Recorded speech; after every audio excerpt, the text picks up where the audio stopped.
What's going on, people? We are Tottenham TV here, back here for another episode of the 5 takeaways. We're going to be running through with you the 5 things we took away from the Spurs win last night against Brighton at the Tottenham Hotspur Stadium.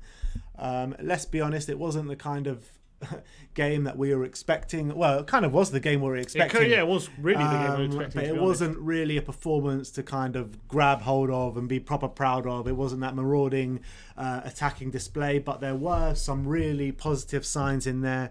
Let's go into it, and let's go to the first thing that we took away from the game, and that is control without possession. That's something that Jose Mourinho loves banging on about. He loves talking about that. And yesterday, Brighton had 56% possession, made more than 100 more passes than Tottenham, and had a higher passing accuracy than Spurs. However, Tottenham had more shots on target, and a higher XG by about 1.5. So it shows that even though Brighton had more possession and were making more passes, Tottenham were actually more dangerous with their possession and had more control of the chances. And it just shows kind of how clever and how smart the team are being, and the work that Jose Mourinho is putting in on the training ground, because everyone gave credit to Brighton yesterday, the way they played. You know, they were the better side, everyone was saying. But having said that, they didn't have the ball in many dangerous positions, and that is all credit to Jose Mourinho and the players for the way they controlled that game. And when we attacked with more purpose than Brighton did, and that showed. Exactly. Let's move on to number 2, the second takeaway from the game. To be honest, you can copy and paste this and put this into every single takeaway video that we do, apart from the Everton game, let's be honest. But that is Pierre-Emile Hojbjerg masterclass yet again. Yeah. For just to put Hojbjerg's performance into stats yesterday, made more recoveries, more interceptions, and more tackles than any Spurs midfielder yesterday. But not only that, he also had the highest pass completion rate in the team, and made more final third passes than any other midfielder. So showing that he's not just a defensive player, and he's also contributing on the ball as well, and helping setting up attacks. Yeah, I mean, this guy, when we brought him in, nobody thought he was going to produce to this higher level. A lot of people saying, oh, why are you bringing in a Southampton player? He's not that good. He's just a headless chicken. All he does is kind of go in with late challenges and be a hard man in the middle. But he's so much more than that. Like you say, he creates, he stops play. He does literally everything that we want him to do. I'm growing in my love for him week by week by week, is going up and up and up. Is there anything this guy can't do? I'm just waiting for him to score a 35-yard pole driver now. Yeah, well, give it a week, you might get one. But look, we're talking about a Hojbjerg masterclass, but it wasn't even his best performance of the season like yesterday. There were a few misplaced passes in there, but these kind of misplaced passes don't even matter when he's putting in performances like this. Yeah, absolutely phenomenal. Sensational. Let's move on to our third takeaway of the game yesterday, and that is our substitutes making a difference, coming on, scoring winners. Gareth Bale. Yeah. So Mourinho is always talking about he loves players coming off the bench and contributing and ready to make a difference, and that's exactly what happened yesterday. Not just Gareth Bale, but also Giovanni Lo Celso coming on. Lo Celso having 22 minutes, Bale playing for 16 minutes, coming on for Ndombele and Eric Lamela, and they both made 2 key passes each, which is both more than Lamela and Ndombele, and they had and Lo Celso had 1 shot and Bale had 2 shots, compared to Lamela's 1 and Ndombele's 0. And they had a combined XG of 0.45 and combined X-assist of 0.77, which is a lot higher than Lamela and Ndombele had, who both had more than an hour on the pitch. So it's encouraging how well they did with such little time on the pitch, and they're ready to come on and contribute.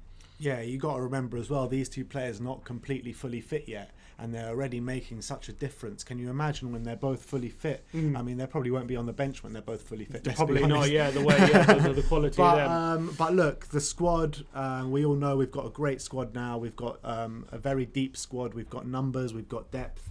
But what I want to say is what a difference it is from last season when you're looking at the bench to bring on players to make a difference. Last season we were struggling in that sense, and now we've got players to come on, and they really are making a difference. Gareth Bale, 7 years ago, picking up where he left off, scoring winner after winner for Tottenham Hotspur 7 years ago, and now he's just doing it again, and it's just great to see. Yeah, so subs making a difference is number 3. And number 4, the fourth takeaway we took from this game, is the solid Doc. You know, Matt Doherty. I was about to say Gary Doherty. Matt Doherty. Look, he came in with a reputation of a marauding right back or right wing back with a lot of attacking presence. But we're gonna praise him for the other side of his game today. Yeah. So putting his performance also yesterday into a stats kind of format, he won more tackles, second most aerial duels, and won more duels than any other defender on the pitch yesterday. So it shows that he's really developing the defensive side of his game. He's really getting solid at the back, and for a right back whose reputation was for getting into the final third and making it and being decisive in the box, he's really starting to develop the defensive side of his game, and he's getting more solid and getting into more what Mourinho wants from him. And it's not something we expected from him when he came, because we all, when we signed him, we all had question marks about his defending because of the way he was playing for Wolves, you know, in a back five, marauding forward, not really having that much defensive responsibility. But I feel that his defensive game is growing under Jose Mourinho, and it's just great to see. I would just like to see him improve on his attacking performances. Yeah, but that'll come with time once he learns the role a bit more, because he's still not used to this back four. You can see he's growing into this role now. Yeah, I think so. And now let's move on to the fifth and final takeaway from the game, and we're going to talk about defending from the front. So our front three of Kane, Lamela and Son competed for 41 duels yesterday, winning 19 of them. And comparing that to Brighton's front three of Lallana, Gross and Trossard, they only competed for 19 duels, winning 6. So it really shows what Mourinho demands from his front players, how the defending is a team effort, it's a collective. Everyone needs to contribute in the defensive side of the game. And that really showed yesterday, more than double the duels of the opposition's front three yesterday, showing that everyone's kind of putting a shift in, everyone's contributing defensively, and it's exactly what Mourinho requires. Yeah, and probably in the back end of Pochettino, our attacking players hardly were involved in any duels, let's be honest. Mourinho has come in, and now we're showing real signs of a Jose Mourinho team. You know what I mean? We're fighting, we're in there, defensively sound or defensively solid, I would say. Defending from the front, like you say, these stats are just so music to my ears, to be honest, because in this modern day of football, if you don't defend from the front, it's so easy for you to be got at, and we're showing all the hallmarks of a Jose Mourinho team, and it's just great to see.